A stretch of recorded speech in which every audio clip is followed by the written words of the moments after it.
and thank all of you for being here today. As I've been privileged to be a part of the Columbus Foundation Board of Directors, I've seen this organization's tremendous impact on all of our families. Today we've seen that the staggering statistic is that 1 in 5, 20% of our population has a disability. And that the bottom line is that maximizing the quality of life for that 20% is good socially, politically, and economically. Stephanie began today by talking about families. These statistics are our families, and intentional communities give our family members the structure that will help them to achieve greater quality in their lives. Our panel today comprises members of families with political, financial, and social expertise. I'd first like to introduce Palmer DePaulis.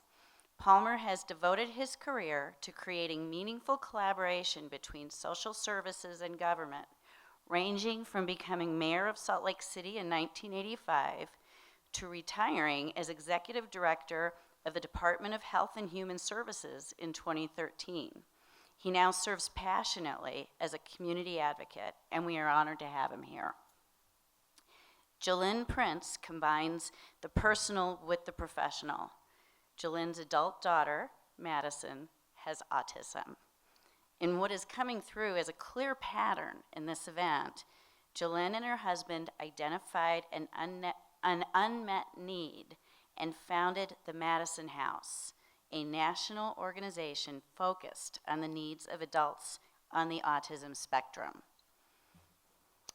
Todd Brashear has been a wonderful supporter for the needs of our community. He brings expertise gained by substantially increasing Salt Lake's low-income housing while serving as Deputy Director for the Housing Authority of Salt Lake City.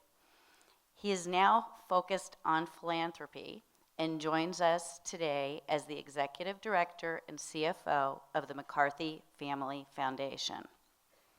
Christy Chambers is the personification of social enterprise. She has a degree in economics and business and a master's in taxation. Christy uses this sound financial background to find solid ground to not only support, but maintain and grow the charitable organizations she runs. We are thrilled to have Christy as the CEO of Columbus. And Sophia Keller is joining Columbus as our Chief Employment Director. She is eminently qualified after spending the past 10 years as the Director of Corporate Relations at Westminster College. And as with so many others today, Sophia has a personal experience to share as the mother of 20-year-old McLean. Please help me in welcoming our panel on building intentional communities. Thank you. Okay. My name is Palmer DePaulis, and I just wanted to start out by giving you a little bit of, at least from my vantage point, an impression of an intentional community. And I thought I'd do that by telling you a little bit about my own little community, kind of my block. I live in Central City by Liberty Park and have for a long, long time. And so I thought I'd maybe start there and then kind of wrap up with a little bit of a definition. So I'm not going to use the real names because they'd probably come over and not return those wrenches they borrowed from me. But I just want to tell you about a few of the people on our block. I'll start with John. John is an older person who loves to snowblow. He has this incredible little snow blowing machine, and in the wintertime, he's got a bad back, mind you. He's retired now, but he will snow blow his walks. He does the neighbor to the right of him, and then when he's feeling really good and his machine is working well, he goes down the whole sidewalk. He does everybody's. Across the street, there's Mary, and Mary has a son who is disabled, and he has a lot of needs.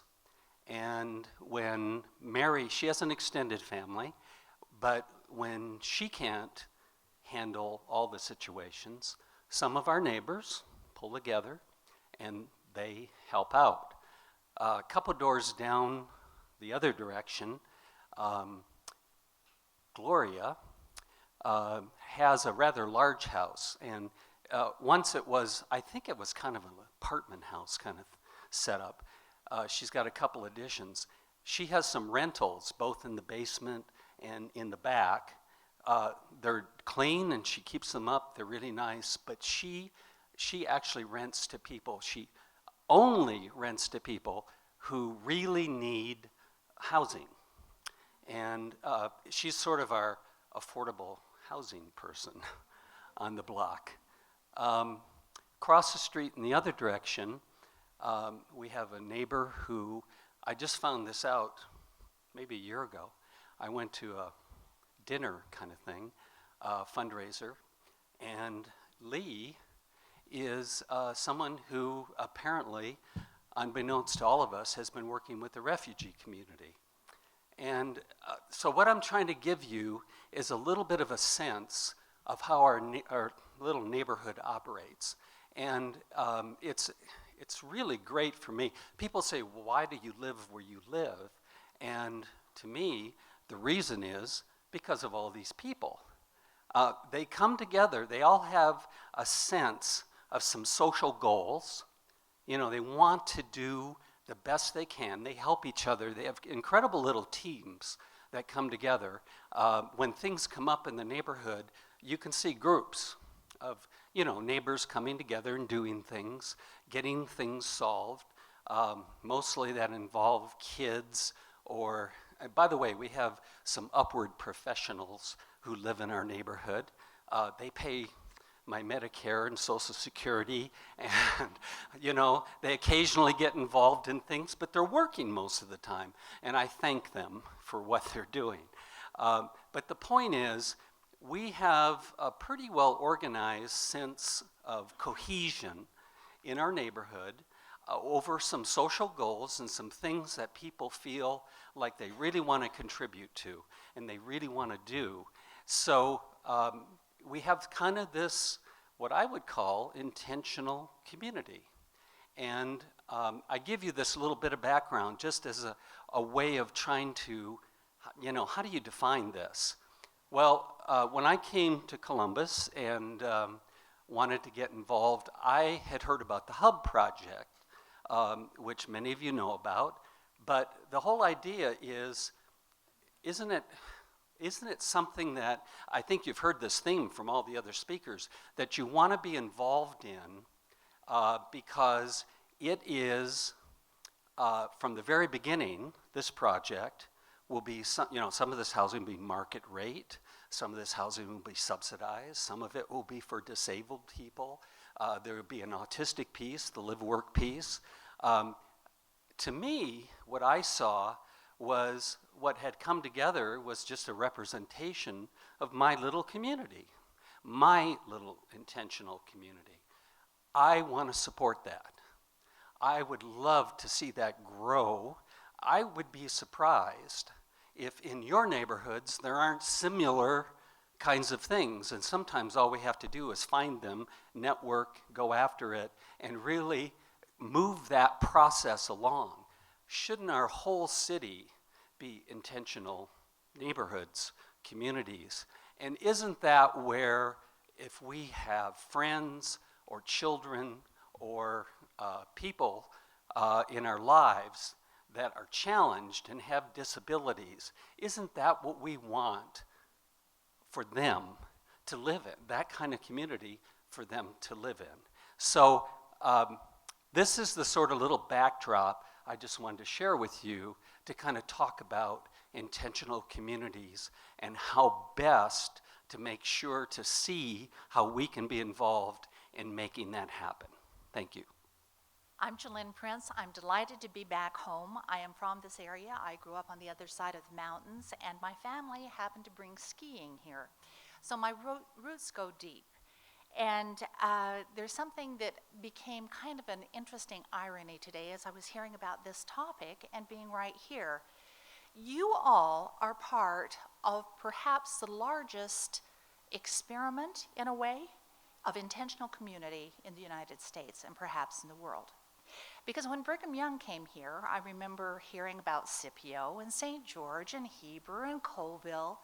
All of these places are intentional communities where there was a group of people that came together to make life happen and to bring all of the things necessary together to make a group of people prosper and have happy lives. And I think that's what we're looking at within the disability community. We founded our organization, actually I've got to correct something, because of our son, Madison. He'd have an identity crisis on this. Our son, Madison. And we've named the foundation after him, and I'm going to give a quick overview. Here is a wheel that describes what our view is. We have taken the idea of a house as a metaphor and saying if you build a house, you need all sorts of different types of things coming into the house. You need roads and telephone, police service, medical service, all sorts of things to make a life happen. The top portion of that wheel represents the activities that our foundation is involved in around the country, and we partner with many people here in Utah as well. But if you'll notice the light green segment that's closest to us, that is housing. And we have a huge emphasis on housing, and we've got a wonderful housing director. And we have been working on this issue for about 8 years. And our housing director comes from a training, a theological training from Wesley Seminary, with the idea of bringing community together. So it's a little bit faith-based, but not. But it has helped in making many decisions. And we see that we don't want what had been part of the institutionalization, but in some ways we have swung so far over to the other side that we don't have community at all. And we see some of the situations with group homes which are perfect for those for which group homes are perfect. But it doesn't necessarily mean that it's perfect for everyone. Because if you couldn't live next door to someone who was very much like you, and you had to have a quarter of a mile between where your house is and where the next person that you had anything in common with, we'd have a civil rights problem. But right now, within the disabilities community, people can be put in little pockets where sometimes the neighbors aren't coming forward with cookies. Maybe the people are not being invited to the barbecues in the neighborhood. But we say they're in the middle of the community. But what happens after hours and what type of loneliness may it spell for some individuals? And we are very interested in the idea of choice, and we feel that inclusion isn't what somebody can't do, but what the options that they have in life. So that's why our housing component is so very, very important to us. And we have something that is relaunching again, and I forgot to put my timer on, that is relaunching again on the 21st of this month, because we selected the 21st because people become adults at 21. And we're relaunching the Autism Housing Network, and we will have about 100 entries with about 200 that will be on shortly of intentional communities around the country.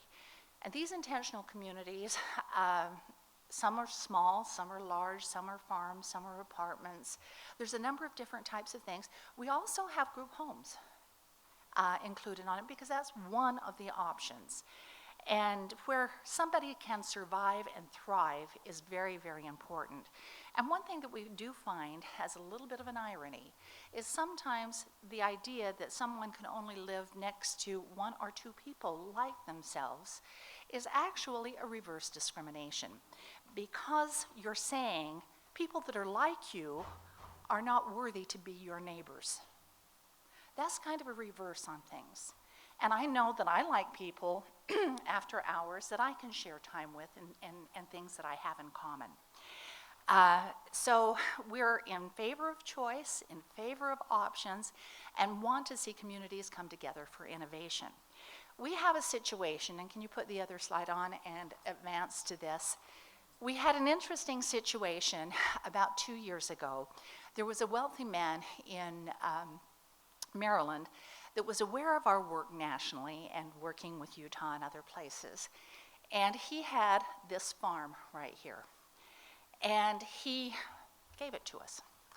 And as he gave it to us, there were some strings attached, like still an existing mortgage.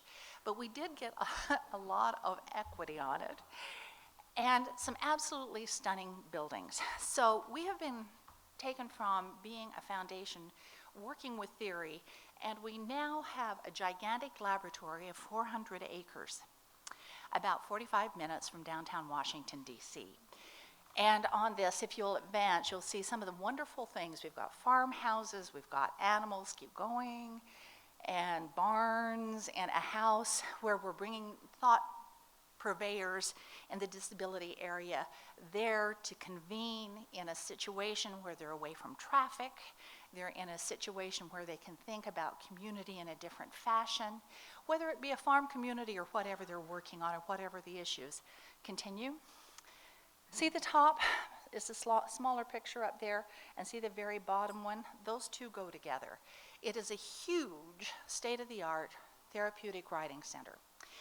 Now, we're trying to set a new precedence for something, and that is in building an intentional community that it is not just for a singular population, because we're trying from the outset to have 3 populations brought together, and so they can participate in therapeutic writing, in job training, eventually with some housing. We've got a limited area for housing that we will have there. But we are bringing together the autistic population. Along with that comes IDD. We have the military population of wounded heroes. We're hoping that those that may have survivor guilt or other types of things may find a different purpose in life with a personal connection. They may also find job training for various skills so they'd be employable on the farm next door, or they may be able to return home after having military service, not learn farming in the beginning, and return home and be a productive member of what their home state may be. And then the third population is the neurotypical population, and advance it a little bit more. We've had some fun things going on. The neurotypical population will be able to board horses. Stop there. Neurotypical people will be able to board horses there, and when we don't have therapeutic riding, some of the most beautiful horses in the country can parade around there and learn the things that they may need to learn for the Olympics. So it's kind of an interesting combination of all sorts of things coming together. We do have one challenge. We've been given this wonderful piece of property, and now we have a reverse challenge because most organizations start out with an idea and then they want a place because they already have programs. Well, we've got a gigantic place and now we're trying to bring programs in there and finance them and make certain that they're organized in a way that we can help build an intentional community that has inclusion, that can survive and go into the future, and also be a prototype, hopefully, for the rest of the country, and that lessons learned with us, we can share with lessons learned from you, and that we can move this dial forward more quickly. Thank you. Hello, everybody. My name is Todd Brashear, and I'm here today as a representative of the McCarthy Family Foundation. For those of you who are local to this area, just a little background on the McCarthy family. You may know them as the former owners of the Salt Lake Tribune. And everybody thinks they made most of their money from the Salt Lake Tribune, but that is not the case. Their holding company had a little investment in a cable company by the name of TCI Cable Company. And for the bankers in the room, probably familiar with John Malone. He's a billionaire mogul media that now runs the Liberty Entertainment group. He needed some stock that the family had invested in way back in the 50s. So in the late 90s, he approached the family, and that's when they had their liquidity event, 1997. Since that time, the McCarthys, their endeavors have turned primarily to philanthropy and have given away upwards of a little over $50 million since that time, and most of that has gone into the Utah community here. You know, there are some charities that have been funded outside the state of Utah, but they're very cognizant of the fact, you know, their money came from this community. They want to give back to that community. So kind of fast forward, Stephanie, I'll kind of give you just kind of my experience with Stephanie, and she actually did it the right way, and as evidenced by the foundation looked very favorably on this request. But most foundations, well, all private foundations are required to give away approximately 5% of their net assets each year. So if there's $100 million of assets sitting in a foundation, you know, they've got to give away $5 million of that every year. It's incumbent on all nonprofits to kind of do their due diligence, seek out, you know, the names of these foundations. There's a lot of public information available. I would encourage any nonprofit, do the due diligence, see what causes the foundation funds, and don't be shy. Submit a letter or a grant application.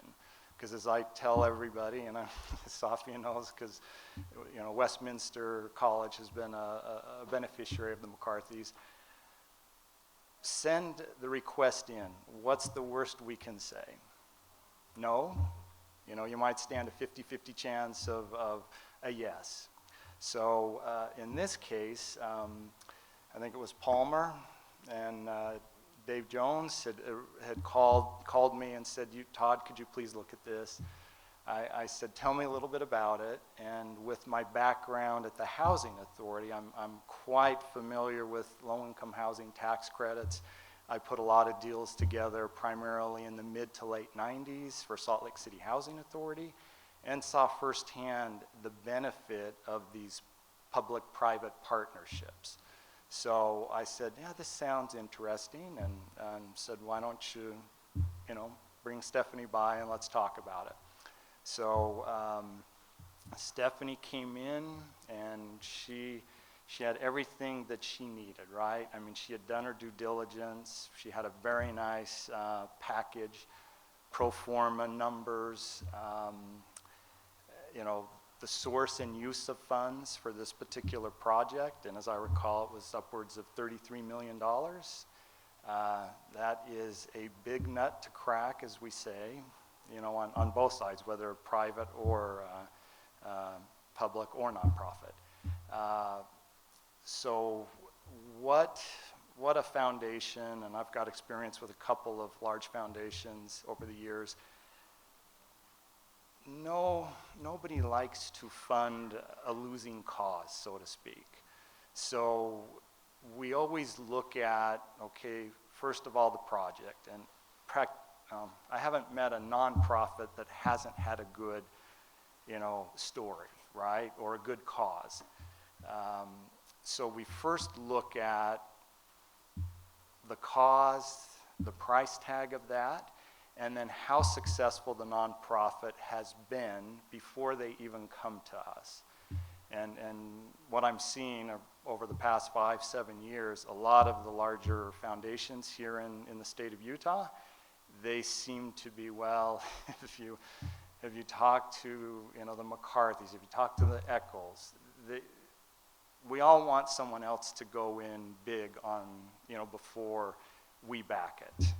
And they use the same philosophy. So in this case, this hub of opportunity, what we really looked at was the size of it, and then the funding for this, the source of funds. And I could easily see, I mean, just utilizing the low-income housing tax credit portion of it and the new market tax credits, you roughly had accomplished about 60-70% of the goal. So, and then when you couple the four things, so the transit portion of it, the enterprise portion, the residential, and then it's what we like to see is that there's enough support in the program. I mean, you can raise the money to pay for all the bricks and mortars, build the property what you want, but then providing the service, and then more importantly, the follow-up of that service. Because there were very few programs that didn't run well when I was at the Housing Authority, but one that comes to mind was the transitional housing. So this was in the early to mid 90s. HUD was giving money for transitional housing, which was basically the severest of the homeless. Try to get them into a house. So Housing Authority bought 16 or 18 homes at that time. We had contracted with a service provider in the community to do the case management. And what we found over those first 3 years, we kept having problems, right? And what we found was the case manager was not doing their job. And so in all those cases, we would have to fire the case, the separate case management, either hire staff to do it ourselves or find somebody else. And so what we see here is it seems like Columbus can deliver the entire package. And so we certainly considered this to be, as we say, we're backing a winning horse on this one. And so, but in parting, don't be shy. For those of you in the nonprofit sector, what everybody said this morning, it takes everybody's involvement, public, private, individuals, foundations. Go be aggressive and go after as many dollars from as many sources as you can find. So, thank you. Hi, I'm Christy Chambers. I'm the CEO here at Columbus Community Center, and it really is such an honor and a privilege to be a part of this remarkable agency. I've been on board now 10 months, and as I stepped through the door, the vision of this hub of opportunity was formed, and it was, I had come in 2 days after we had secured the land on 39th South in West Temple, which is now a UTA overflow parking, but it will be our new site for our hub of opportunity. And so I came on board, and we had secured the land. We had the pictures, which I'd hoped to share, but it was a vision in the works. And I have to say, within just maybe a day or two, things started popping. They just started popping. We started getting funding. We had applied for a home grant through the city, which was zero interest rate financing for $500,000, and we had to pencil out the entirety of the project to apply for that. We did that in conjunction with the Housing Authority, and I want to do a real big shout out to Troy Hart here. I see Carrie's here as well. They were a real motivator for us to even embark on this. They were able to set up the formula and the model that allows us to even dream, and dream big. This is going to be a $31 million project, as was stated, and it will be innovative, and it will be progressive in every sort of way. Oh, yay. Can you go back one? Okay, here it is. It will, yay.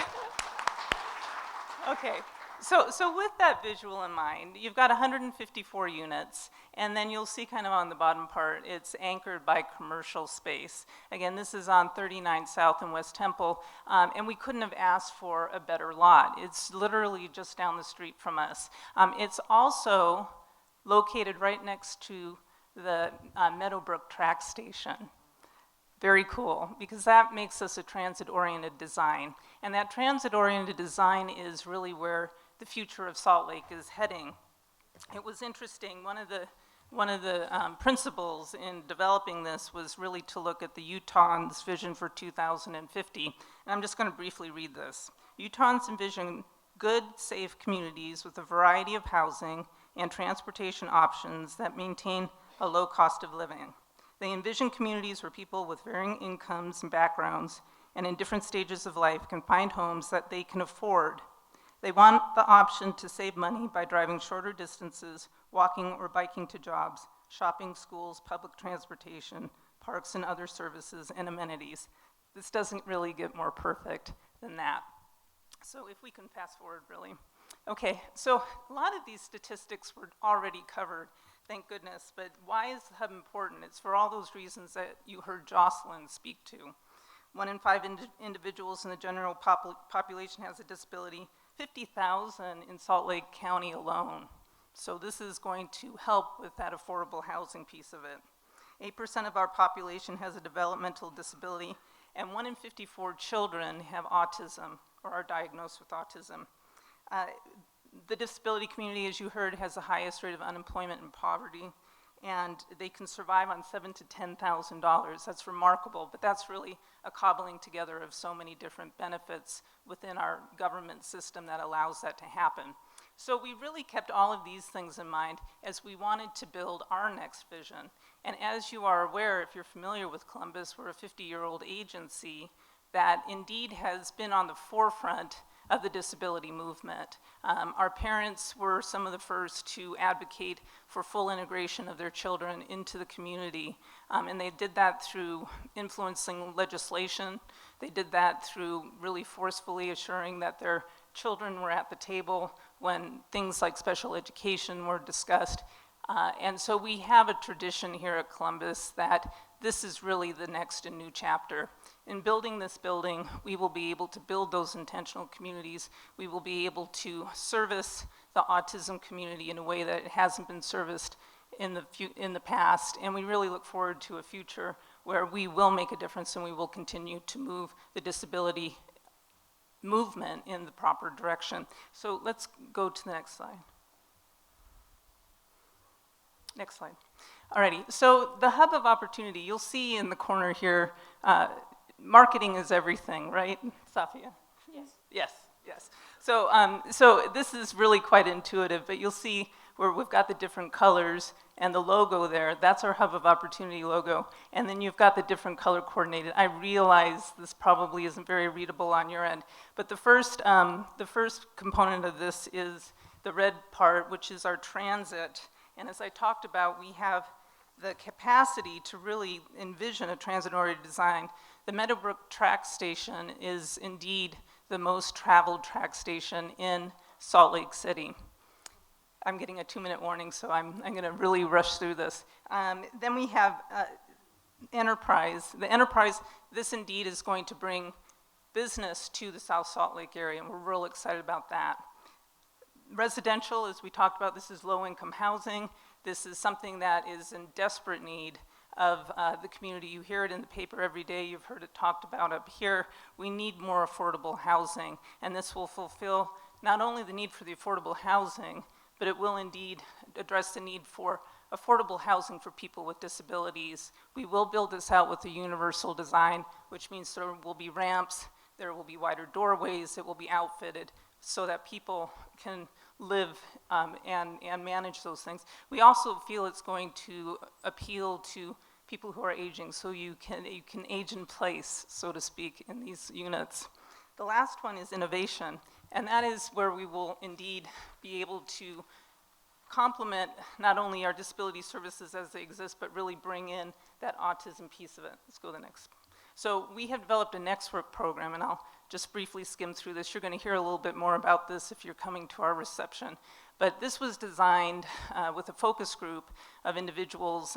It will be part of our commercial space that's there, and we'll be able to do the training and job placement for those individuals with autism. The hope being that it's a live-work situation where it'll be kind of like a dormitory style. People, young adults with autism who are just aging out of that school system and on that cliff can come and transition very easily. And you'll hear quite a bit about how there's a window of opportunity that we need to capture. And we here at Columbus realize that you gotta capture people coming right out of school, get the vocational training, get them out in the community, get them on that transit, get the paratransit in place, and you have a successful ability to really do what is hard to do, and that is take people and give them jobs in a field that they can succeed in. So I'm gonna skip over this, but that's pretty much a summary. All right, so again, anchored 39th South, next slide. Again, beautiful building, and next slide. Next slide. Okay, so the logistics here, again, 31 million, how does this break down? We will be applying with the Housing Authority for both low-income housing tax credits and new market tax credits. That'll make up 18 million.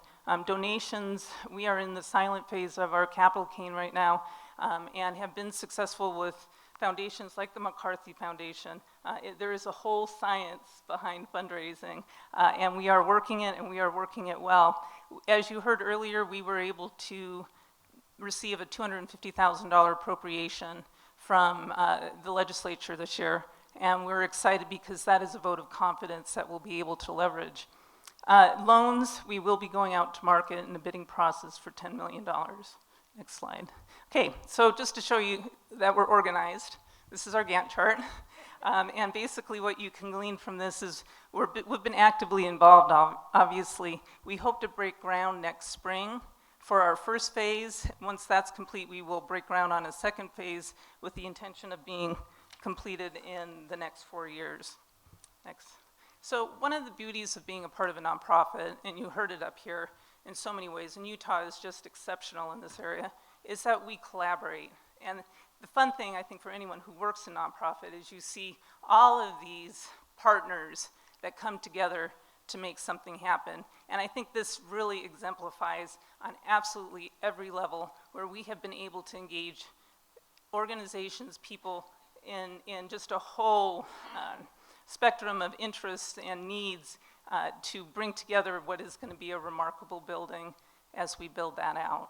So thank you so much for your interest in this. Thanks for being here. Good afternoon. My name is Safia Keller, and as the gal who introduced the panel alluded to, I work at Westminster College. Today is my last day at Westminster College. I'm going to be leaving after here and running back to finish up a few grants and whatnot. And today is my last day at Westminster College because in 2 weeks I'll be starting work here at Columbus. And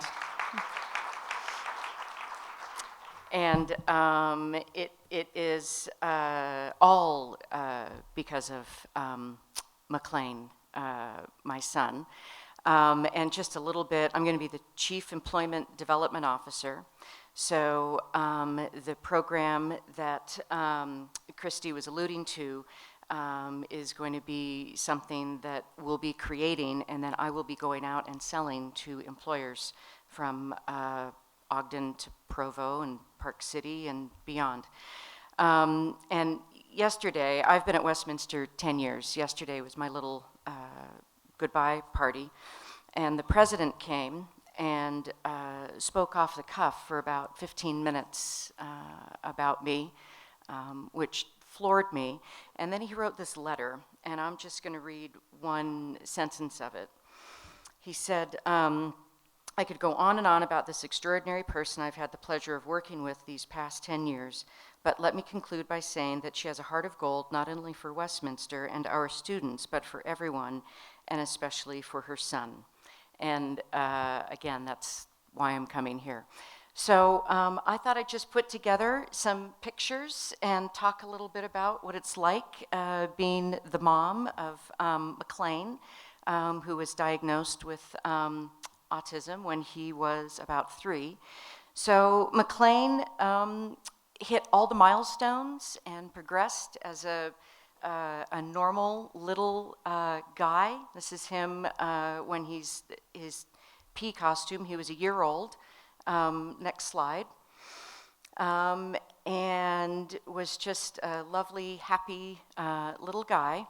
And then at about 2, next slide,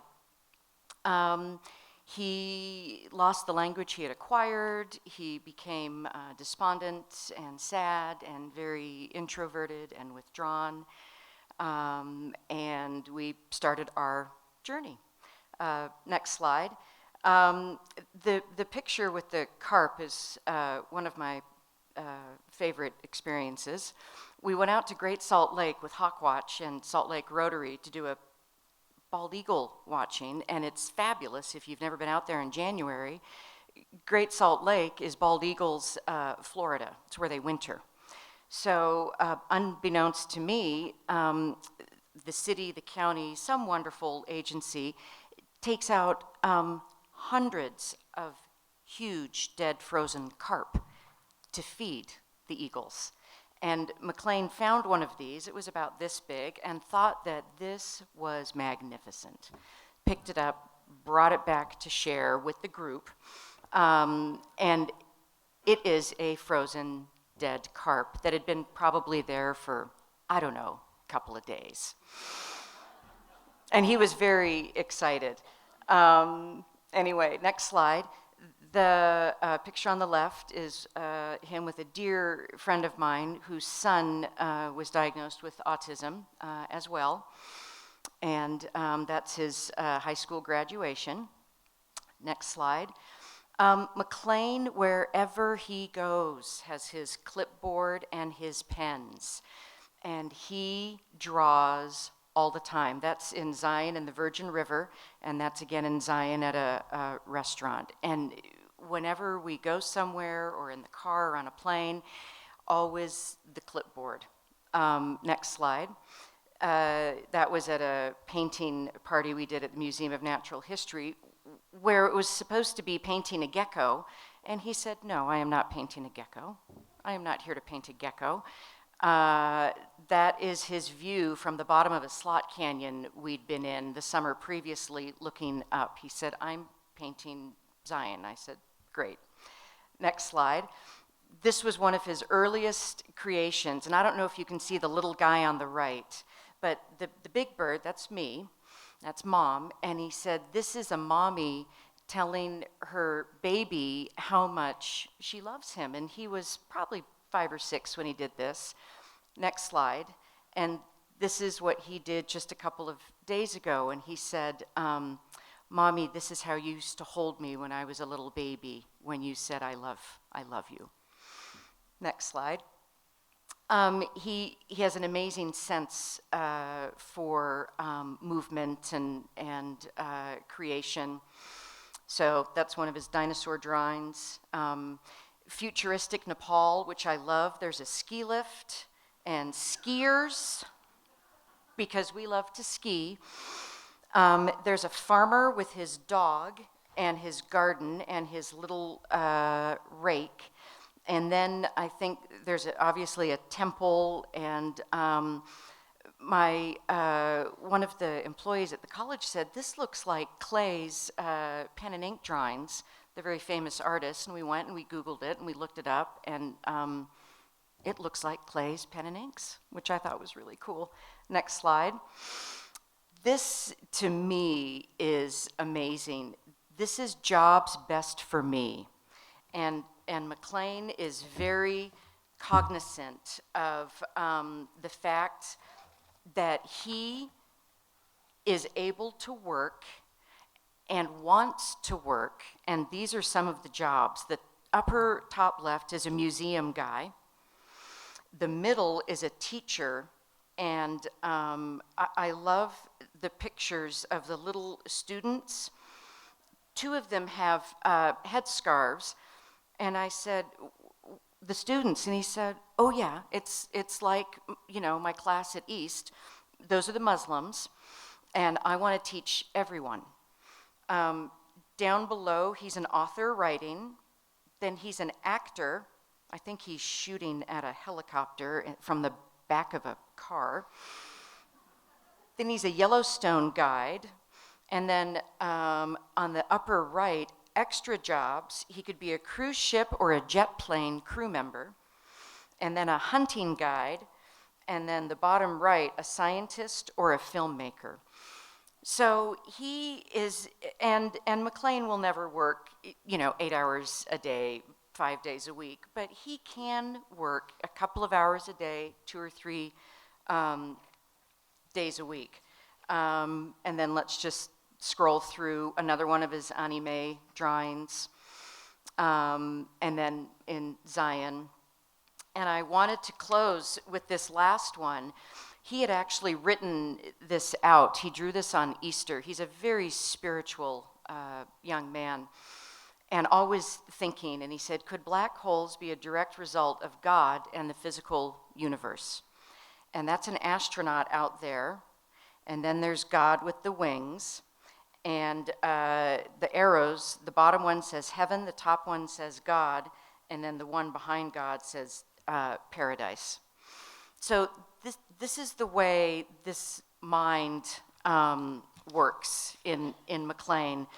And I'm so excited that this hub of opportunity is coming to be, because my husband and I have one child. We started late. He's 63, I'm 53.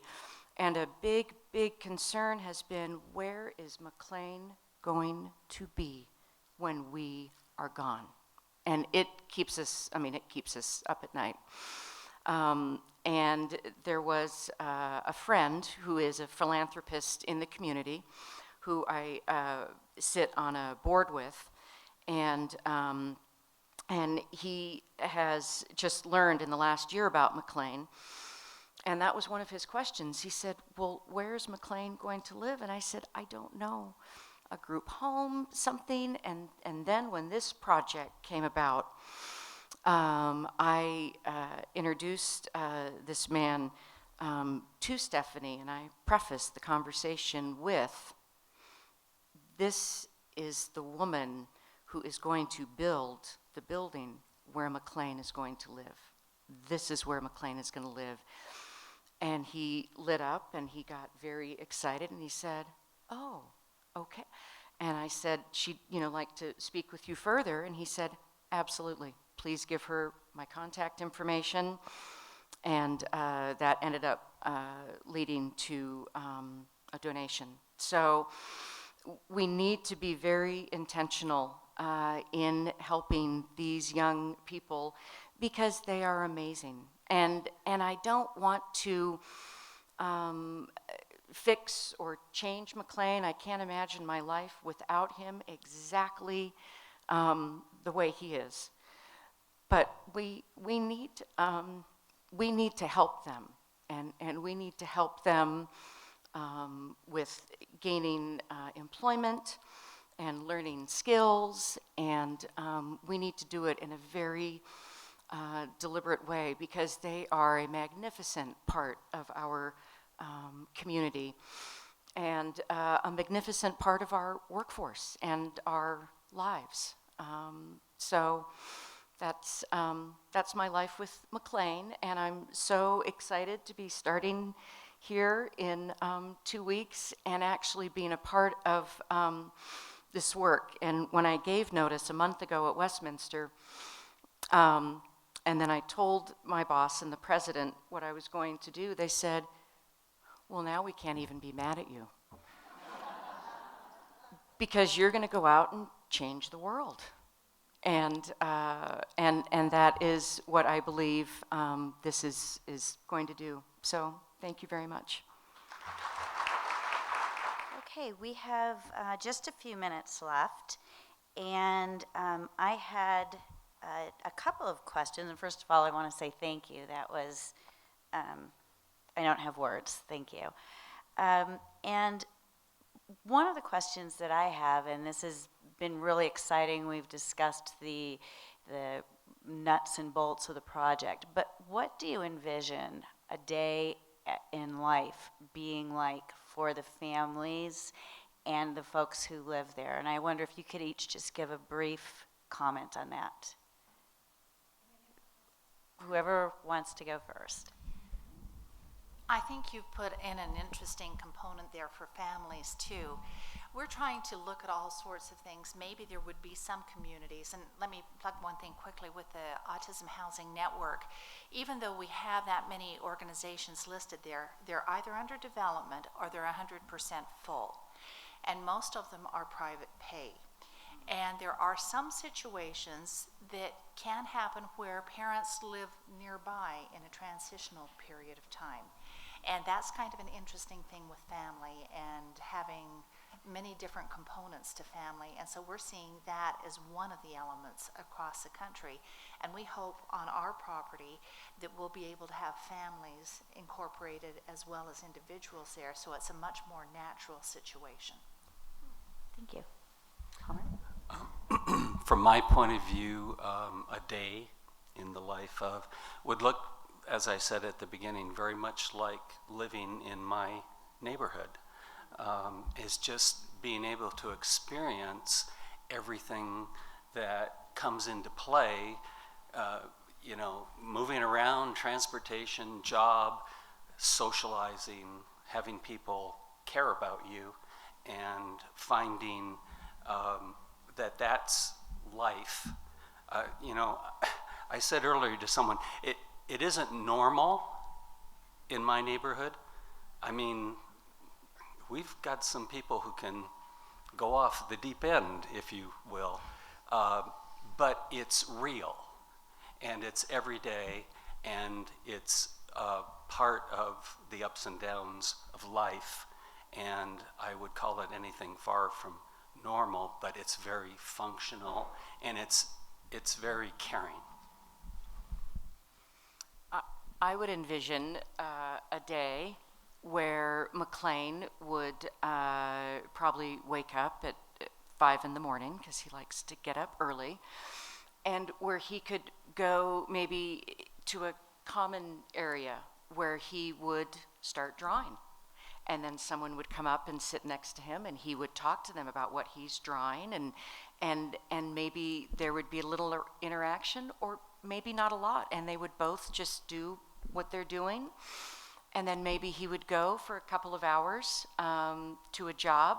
He is a master of transportation. He got a bike for his 18th birthday, and he knows how to ride that bike, put it on the bus, put it on tracks, put it on front runner. So he would go to his, you know, job for a couple of hours, and then he would come home, and he would, again, he loves to socialize, tell people what, you know, what his day was like, and then have a meal with friends. And I would like him to be in a place where he is accepted for who he is, and loved, but also cared for, because if left to McLean, he would not bathe, wash his hair, brush his teeth. Those are things that, you know, other people do, and they are just a burden. So, you know, he also needs help with day-to-day things, as well as taking medicines that he needs to take every day. So that's what I envision. So what do we do here at Columbus? For me, it took me like a month or so, and I was very much internalizing what we do. Is we provide safety in every instance, safety in residences, safety on the job, a perceived safety of the people that work here, but even a perceived safety of the families that have loved ones who come into our care. So what I envision with this project and with this living opportunity is a sense of safety all around. People who are living there, the families who put their loved ones in our care, and provide a stimulating environment where they can feel completely integrated in their surroundings, in the community, in their capacity to go out and live as normal a life as they possibly can. Make sure it works. What I would envision in this day, and what I think will happen here is it's having that community. Many different disabled people living here in this community, and has got to give some great comfort to the parents of those individuals, as evidenced by what Safia had said earlier. And from my own perspective, I live up in Holiday, and there's a fourplex up about 2.5 blocks from where I live, and I drive by practically every day, both going to work and coming home. And I've seen various adults living there, and Columbus takes care of the care of those individuals. And I think it's great, as somebody who lives in that neighborhood, and having worked at the Housing Authority, we all know the acronym not in my backyard. I'm looking specifically at Carrie. But I'm a proponent that I think that's great. I remember several times coming home, and it's a nice day like today, and one of the residents might be was standing in the street, and okay, I can't get by, I'm certainly not gonna, I have to stop, but he's just looking up into the sky. Now, what did it make me do? I rolled down the window and I stuck my head out and looked in the sky, like what's up there, and so, I think that's good for the community, but I think probably being with other people and the services that will be provided in this great new building we all just saw pictures of, that's got to be good for society as a whole, and especially for mom and dad, right? So that's my take on it. Thank you. I have one other very quick question for Christy.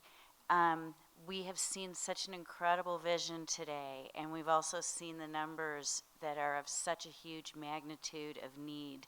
How scalable is this concept? I'm going to just clarify the question. Scalable for this particular project or within the community at large? To expand this model To throughout other Thank communities. you. Thank you. Well, we hope it's replicable. We really do hope this is replicable. And it would be nice if we could continue to put it on a TRAX line or some sort of transit, again, create the transit-oriented design. I think it's very important to have that component in it. The paratransit's important for getting people out in the community.